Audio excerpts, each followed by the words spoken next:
Hey guys, hope you're having a blessed day. Thank you for joining us live or even watching later. This is our weekly serve video. I stepped outside. Hopefully the wind isn't too bad. If it is, I apologize. Just something that I wanted to share with you. Again, a couple of weeks ago we began doing a weekly video to just create a discussion about how to serve. And wow, that wind. Because a part of our vision is to serve others as Christ, serve the body of Christ. All of those elements of serving in and through the body, in and out of the building, looks so different today than it ever has in any of our lives, specific to our own ministry as a church. And so I wanted us to talk about it and to create the engagement of our conversation and our thought process and all of those things. So we've talked on serving our family. We've talked on serving others in prayer, calling others and just praying for one another. Sorry for the background noise again, but two thoughts I wanted to give us this morning. One is a question, and I again beg of you, please share in comments. Please share throughout everything else here on social media. Send us a message. But the question is simply this. You've always heard the statement, see a need, meet a need. And I wanted to ask you, what needs are you seeing today? What needs are you seeing in our community? What needs are you seeing in your family? What needs are you seeing in your workplace? What are the needs you see? I believe it's important. I believe that while, again, the big activities and the big events, thanks Judy for joining so much, we've seen corporate activities, the large events. I love the big serve days. I love what we call taking the impact station out and going out in the community when we're able to do that. I love those things, but really the biggest needs to meet, the biggest ways to serve others is finding a need, meeting a need. We've heard that. But what is the need you see? What is the need you're finding? Not just for you, but maybe you can't do it. Maybe it's something you can or someone else could do, or again, as a body of Christ, we could do. So again, the question is, what need are you seeing? What needs are you seeing so we can meet that need? But it takes you seeing it. It takes you noticing it. It takes you watching. It takes you seeing those needs to share with us so we can meet them.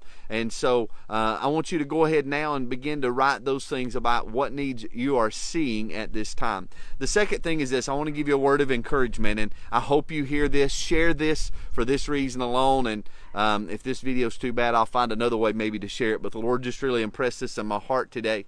And begin to think about something I've said so many times to others in ministry, others that are wanting to be in ministry, and it is this statement: be available.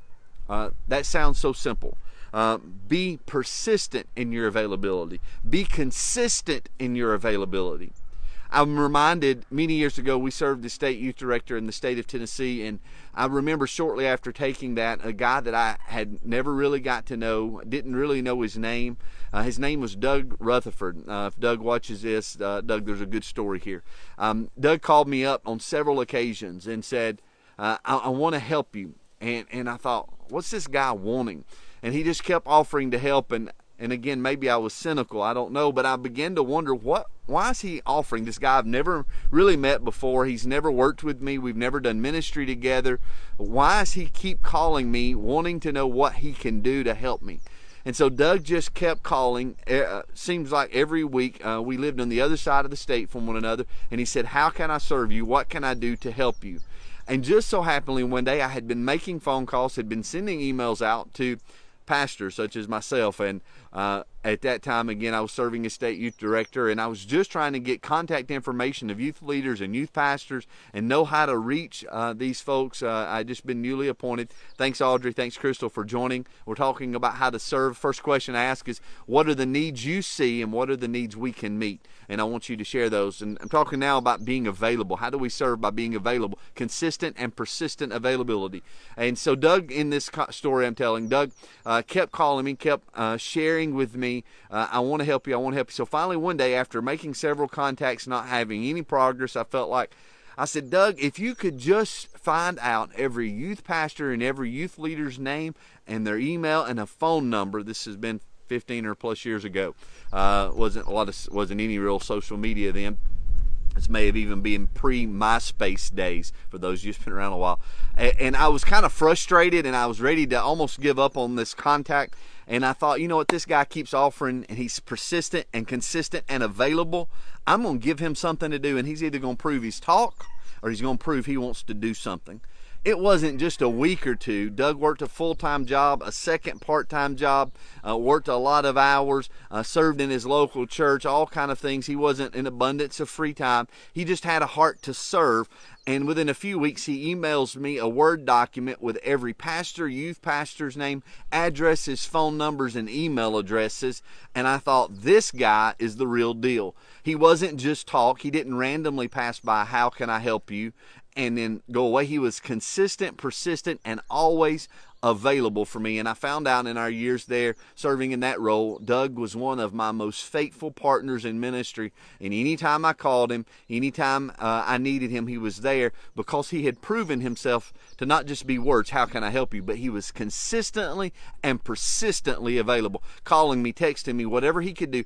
Josh, what can I do to serve? What can I do? You know, I am the type that so many people come through my life that, how can I help you? That the first thought always is, I'm good. I'm good. Many of us are that way. But it's that person that is consistent, that person that is persistent, and prove that they are available, that at some point in that we say, hey, here you go. Here's something you can do to help me, because they've proven they really want to. You know, I wish that every time I looked at someone and said, how can I help you, that they would give me something to do. But the reality is most of us hear that, and we're kind of accustomed to just saying, what, we're good. We're good. Hey, thanks, Ron, for Pastor Ron, for joining. Was talking about being available and how we serve. And so it's those people that I found that don't just occasionally say, hello, how can I help you? It's those that are consistent and persistent of showing they are available. We're talking about how to serve. And so what I want to encourage you is, find someone that maybe God's calling you to serve them in this hour, as maybe you saw a need in their life, and be available. But don't just occasionally, randomly pick up the phone or send them a text saying, I'm here. Be consistent and persistent. Prove that you are available. They have a lot of people offering help, but very few that are consistent and persistently available. We can offer help, that's easy. We can offer to serve, but proving that we are available 24/7, proving that we are consistent in our availability.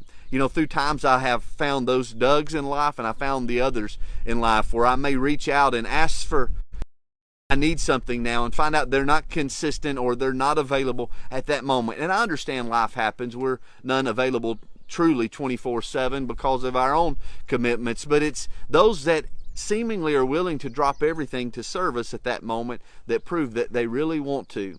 Here's my point. Be that person for somebody. Call someone up. Don't just offer your help one time and say, well, they said they don't need anything. I can guarantee you the first time you reach out to someone and offer your availability to serve them, they'll say, we're good. You could even say, hey, I'm offering to do, and tell them what, and they'll say, no, I'm good. I've got it covered, because they don't want to inconvenience you. But it's the person that is consistent and persistently available that you go, I must not be inconveniencing them. I want to help them. You know, I've seen this heart of being consistently and persistently available that hasn't just helped physical needs, but has led people to Christ. I think of a guy named Andy Taylor. Andy and Karen, dear friends of ours from Tennessee as well, that was saved because of a man of God that was almost annoyingly persistent and consistently available to love on him and offer him something and to invite him to church even. And that consistent persistence of being available led him back to the Lord. I'm encouraging today to serve one another. What's the need you see? What's the need that you notice that you could meet, or as a church family we could meet? We've got to see the need to meet the need, right? We've heard that. So what are the needs you see? And secondly, let me encourage you, be available, but be consistent and persistently available to whoever it is God has laid on your heart to serve. May God bless you. Thanks, April, for watching. Patsy, David, God bless you. Share in the comments. Share with me, how can we serve one another? Specifically, what are the needs you see right now that we can meet? What is the need that is present today that we can meet in your family, in your extended network, or anywhere else you may notice? God bless you. Thanks for joining. Again, share in the comments. We want to see what you notice so we know how to serve one another. God bless you and have a great day.